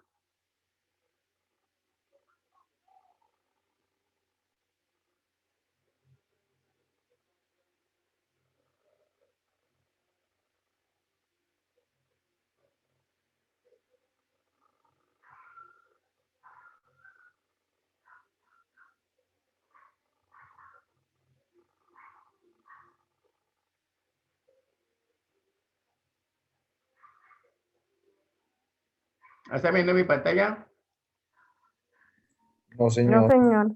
Pues yo estoy, bueno, aquí está. Ahí está para que todos participemos y diga que oye, mire que yo debo participar. ¿Sí o no? ¿Ya la están viendo? Ya, sí, señor. Sí, Muy señor. bien, ¿qué dice aquí? Decreto Listo, a ver. 2649 del 29 de diciembre del 93. Ajá. ¿Qué más? Ahí déjame toda esa paginita, por favor. Colabóreme. Por el cual se reglamenta la contabilidad en general y se expiden los principios o normas de contabilidad generalmente aceptados en Colombia. El presidente de la República de Colombia, en ejercicio de las facultades que le otorga el numeral 11, artículo 189 de la Constitución Política de Colombia, decreta dos puntos. Y hablamos en marco conceptual. Título 1, marco conceptual de la contabilidad. Observen también que este decreto 2649, primero, que es legal, ¿cierto? Porque es una norma o un decreto con fuerza de ley. Y segundo, que está amparado también por la ¿qué? Ahí le estoy resaltando. La Constitución Nacional. O sea que también es constitucional, ¿correcto? Entonces, nosotros comenzamos a hablar. ¿Está ahí? ¿Estamos claros? Sí, señor. Señor. Nosotros comenzamos ya a hablar de normas internacionales de contabilidad, ¿cierto? Pero estas, digamos, este plan de cuentas también tuvo mucho que ver, ¿cierto? O tuvo en cuenta lo que son las normas internacionales de contabilidad. ¿Listo? Entonces, lo que sucede es que, digamos, no se le dio como la importancia a este primer decreto 2649, porque casi todos entramos de una, fue a trabajar con lo que es el 2650, que era ya básicamente el plan o el catálogo de cuentas. ¿Estamos claros?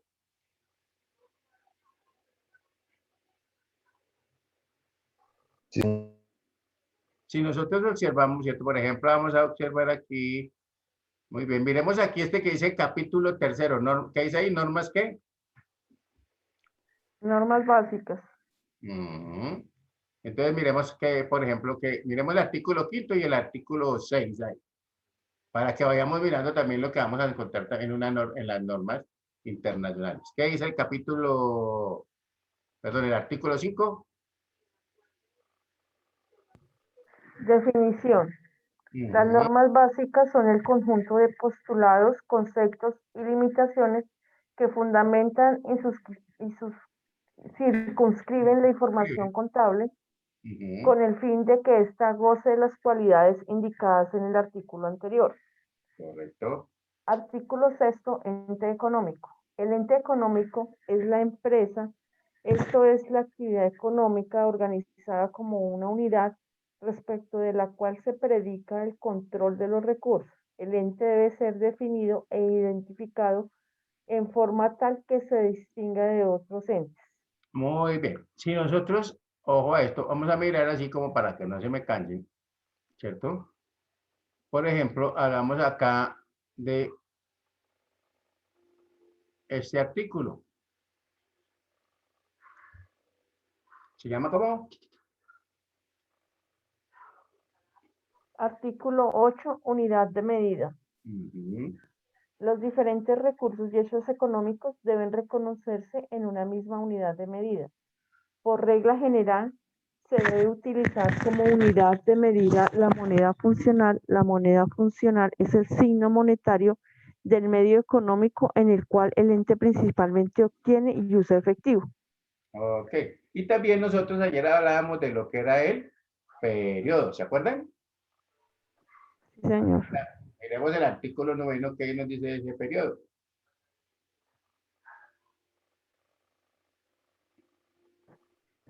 Artículo 9, periodo. El ente económico debe preparar y difundir periódicamente estados financieros durante su existencia. Los cortes representativos deben definirse previamente de acuerdo con las normas legales y en consideración al ciclo de las operaciones. Por lo menos una vez al año, con el corte del 31 de diciembre, el ente económico debe emitir estados financieros de propósito general. ¿Se acuerdan lo que hablábamos también ayer de la NIF? Que decía que por lo menos, ¿se acuerdan que decíamos que podíamos tener estados financieros que por lo menos deberíamos de expedirlos una vez al año, ¿cierto? Sí, señor. Muy bien. Y entonces miremos este artículo que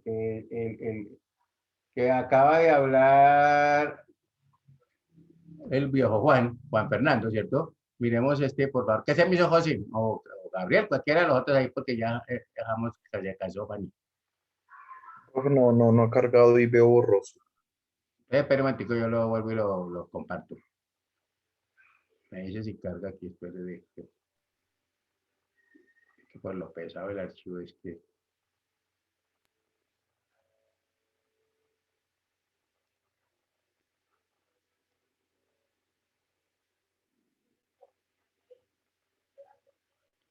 ¿Qué tal ahí? Sí, ya se ve un poco mejor. Artículo 10, evaluación o medición. Ojo a esto, ¿no? Tanto los recursos. Ojo a pongámosle atención a este artículo que es bien interesante. Además, vuelvo y repito, que esto ya nosotros lo habíamos tenido en cuenta, pero que no lo aplicamos como debía ser, ¿no? Entonces, ahora sí, qué pena. Tanto los recursos como los hechos económicos que les afecten deben ser apropiadamente cuantificados en términos de la unidad de medida. Con sujeción a las normas técnicas, son criterios de medición aceptados el valor histórico, el valor anual, el valor de realización y el valor presente. Perdón, lo interrumpo un momentito. Acuérdate lo que acaba de hablar, ¿cierto? Juan Fernando nos decía que hablábamos de el valor o el costo histórico, ¿cierto? El costo histórico, hablábamos del valor actual y que había que aplicar o traerlo al valor presente y también tener en cuenta el valor de realización, ¿cierto? ¿Cuánto está dispuesto usted a darme por este computador? ¿Cuánto es lo que vale, ¿cierto? En realidad. Entonces, que era una forma de tener digamos, un parámetro como de medición, ¿no? Listo, sigue, qué pena. Listo. Valor o costo histórico es el que representa el importe original consumido u obtenido en efectivo o en su equivalente en el momento de realización de un hecho económico con arreglo a lo previsto en este decreto. Dicho importe debe ser reexpresado para reconocer el efecto ocasionado por las variaciones en el poder adquisitivo de la moneda. Valor actual o de reposición es el que representa el importe en efectivo o en su equivalente que se consumiría para reponer un activo o se requeriría para liquidar una obligación en el momento actual. Ok, El valor de... un momentico para que lo vean mejor. Ahí creo que está mejor. O espera un momentico, lo comparto nuevamente. Entonces yo sé que eso se pone medio borroso. Entonces aquí, ahí está. No veo nada, profe. Está súper borroso.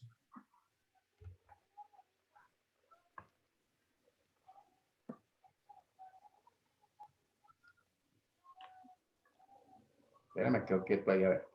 ¿Cómo lo que carga? Listo. El valor de realización... Ah, no, otra vez está fallando. ¿Otra vez se puso borroso? Sí, señor. A ver, otra vez aquí. Qué cosa tan irregular con este muchacho.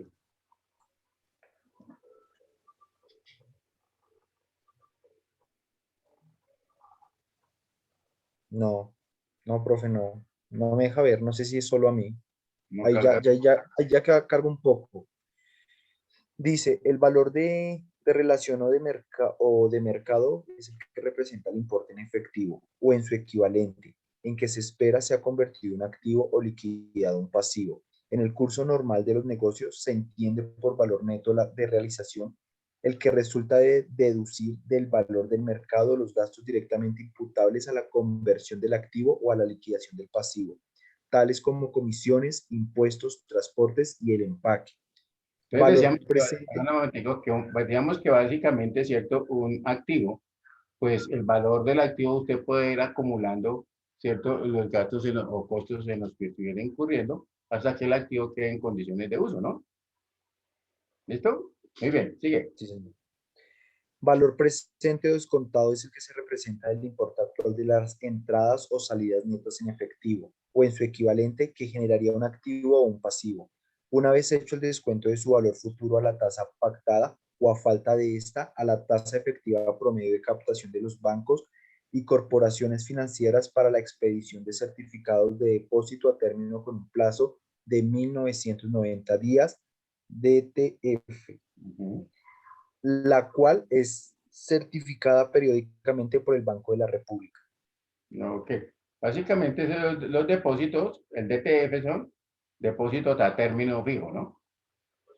¿Listo? Sí, señor. Para tener ahí presente. Muy bien. Entonces, espero un momentico aquí. Eh, digamos, aquí hay muchas normas, ¿cierto? Que están, de las que tratan las normas internacionales, pero quiero que miremos el artículo 55. Mira, perdón, 55, no creo que es el 52. Se lo ubico aquí también para que lo miremos todos. Y entonces, como Fanny ya descansó, entonces Fanny nos puede ayudar. ¿Sí o no? ¿Qué se me hizo Fanny? ¿Ya se voló? Estaba durmiendo, profe. Ya, pero eso que me dijo, ya me lo olvidé, entonces dije, no, y nadie la despertamos.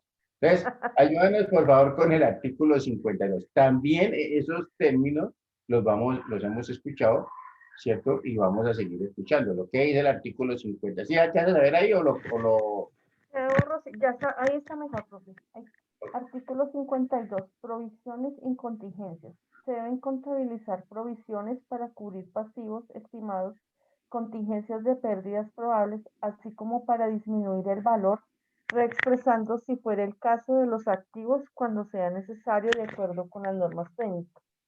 Las provisiones deben ser justificadas, cuantificables y confiables. Una contingencia es una condición, situación o conjunto de circunstancias existentes que implican duda del respecto a una posible ganancia o pérdida por parte de un ente económico, duda que se resolverá en el último término cuando una o más eventos ocurran o dejen de ocurrir. Las contingencias pueden ser probables, eventuales o remotas. Son contingencias probables aquellas respecto de las cuales la información disponible considerada en su conjunto indican que es posible que ocurran los eventos futuros. Espérate un momentico, la subimos. Ahí. Sí, señor. Son contingencias eventuales aquellas respecto de las cuales la información disponible considerada en su conjunto no permite predecir si los eventos futuros ocurrirán o dejan de ocurrir. Son contingencias remotas aquellas respecto de las cuales la información disponible considerará en su conjunto indicada que es poco posible que ocurran los eventos futuros. Entonces, son términos, ¿cierto? La calificación y cuantificación de las contingencias se debe ajustar al menos al cierre de cada periodo, cuando sea el caso, con fundamento en conceptos de expertos. Entonces, por ejemplo, cuando yo estoy hablando, las provisiones, ya sabemos que debemos hacer una provisión que sea justificable, por ejemplo, como las cesantías, ¿correcto? O las vacaciones. ¿Estamos ahí o no? Sí, señor. Sí, señor. ¿Son aceptables? Claro que son aceptables, porque yo de todas maneras, por ejemplo, en el caso de las cesantías, yo debo estarlas cancelando, ya se sabe que esa más tardar el 15 de febrero del año inmediatamente, del año siguiente, ¿no? Entonces, hasta el 15 de febrero, perdón, no es el 15 de febrero, sino que hasta el 15 de febrero uno nos puede llegar a consignar. Entonces, eso lo que tiene que ver con provisiones. Con contingencias, por ejemplo, dice que una contingencia probable son aquellas respecto de las cuales la información disponible considerada en su conjunto indica que es posible que ocurran los eventos futuros. Por ejemplo, que yo he despedido a un empleado y no lo indemnicé teniendo él el derecho de indemnización, ¿correcto?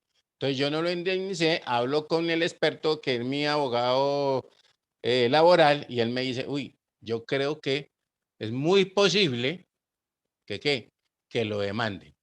¿Estamos claros? Entonces, para que usted vaya teniendo en cuenta que eso le puede llegar a, es posible que lo haga la persona. ¿Listo? ¿Estamos ahí o no? No, sí, señor. Entonces, habla de una contingencia eventual, dice que aquella respecto de las cuales la información disponible considerada en su conjunto no permite predecir si los eventos futuros ocurrirán o dejarán de ocurrir.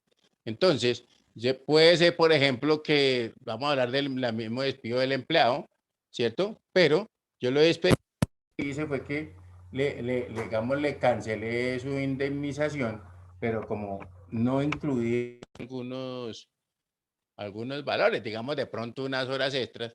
Entonces me dicen, hombre, puede ser que lo demande, ¿cierto? Ah, no, pero es que yo le coloqué ahí una bonificación adicional o que cualquier cosa. Sí, sí, pero puede ser que lo demande, pero es, digamos, esa información que tengo yo no me permite, o sea, como están los eventos y de acuerdo a lo que me está diciendo mi asesor, pues no me permite saber si sí o no lo va a hacer o no lo va a hacer. ¿Listo? ¿Hasta ahí estamos bien? Sí, señor. Y una contingencia remota, ¿cierto? Nos dice que son aquellas respecto de las cuales la información disponible, considerada toda en su conjunto, indica que es poco posible que ocurran los eventos futuros. Entonces el señor, yo le di su bonificación y él se fue de la compañía y inmediatamente se fue para otro país, consiguió trabajo y está trabajando, por ejemplo, en Estados Unidos. ¿Correcto? Entonces, me pueden decir, digamos, que es poco posible que él se regrese, ¿cierto? De pronto que me haga una demanda a nivel internacional porque de pronto le dejé cancelar algunos valores. Sí, más o menos estamos claros ahí. Sí, señor. Muy bien. Entonces, estos términos pues son muy utilizados también en lo que tiene que ver con las normas internacionales, ¿cierto? Y lo mismo que pasa con el artículo 54. Ya se lo coloco aquí el artículo 54. Ahí hablamos de los diferidos, del 55 de diferido y hablamos de los 54. Espera un momentico. Entonces miremos a ver, me dicen si ya lo están viendo. Miremos ese artículo 54.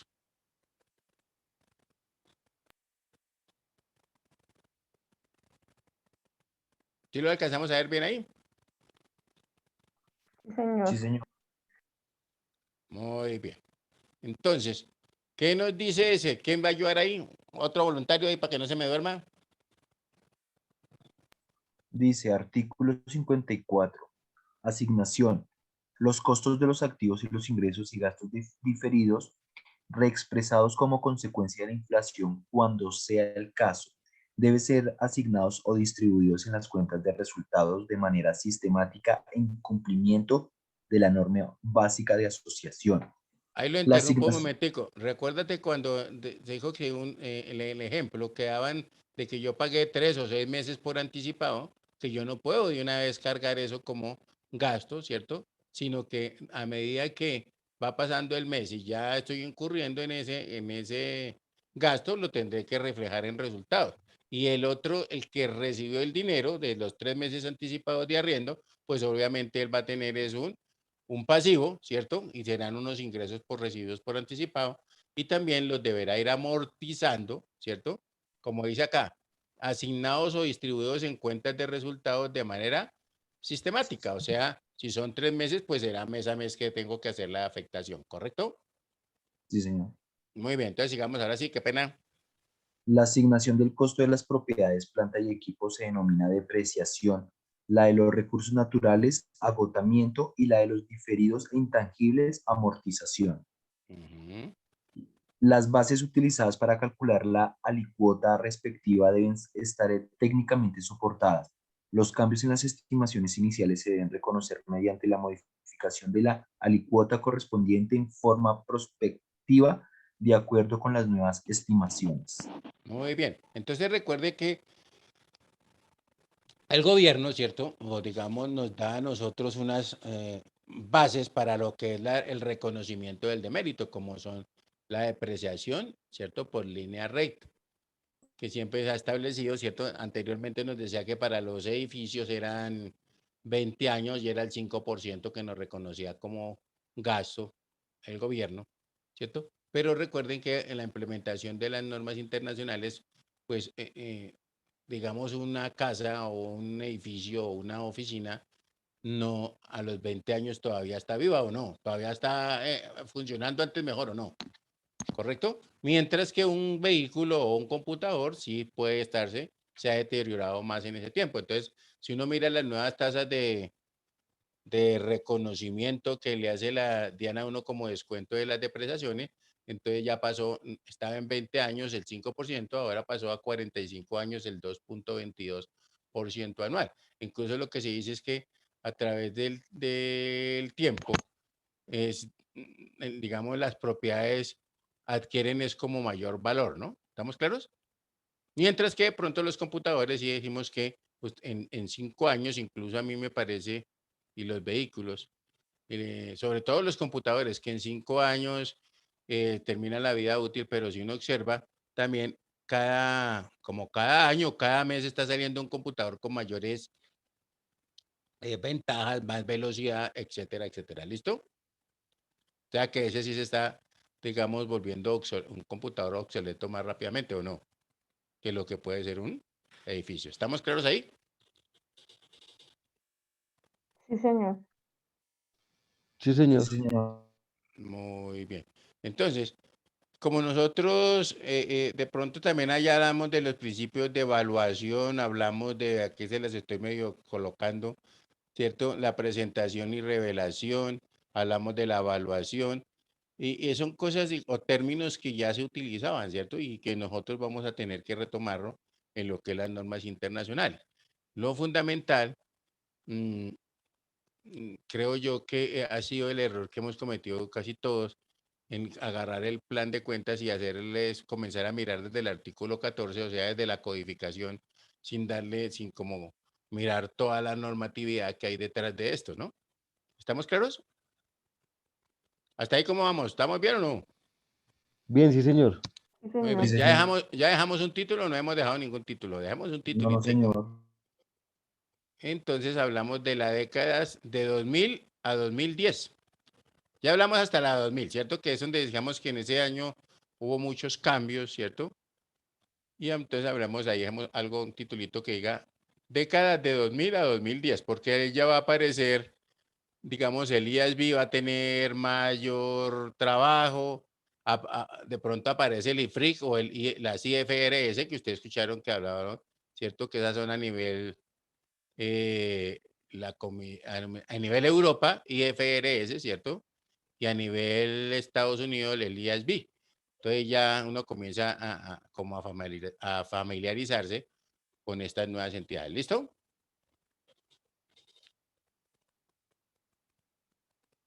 Sí, señor. Bueno, yo creo que va a tocar hacer ya la pausa activa porque ya están demorando hasta para contestar. Digo. ¿Listo? Entonces, por favor, actívenme ahí un momentico las camaritas para dejar la evidencia y entonces nos veremos mañana si Dios nos la presta. ¿Listo? Sí, señor. Ah, entonces, ¿qué hizo el Javier? Ya está dormida. Bueno, pero dejémoslo ahí. ¿Listo? Entonces, si alguna cosa, pues hablamos entonces mañana. ¿Listo? Bueno, Listo, profe, profe, buena chao, que noche, descanse. gracias. Que Dios Muchísimas me lo gracias. bendiga, Feliz que noche, que estés muy descansen bien. y buena noche, ¿no? Gracias, Gracias. profe, lo mismo. No se les olvide también que ahí yo les dejo, trato de dejarle la grabación por lo menos al otro día para que ustedes si tienen que necesitan chequearla ahí, van y la chequean. ¿Listo? Bueno, entonces Listo, buenas Sí, noches y profesor. señor, Dios me los gracias. bendiga, ¿no? Gracias, profe Nomiento. Bueno, con mucho gusto.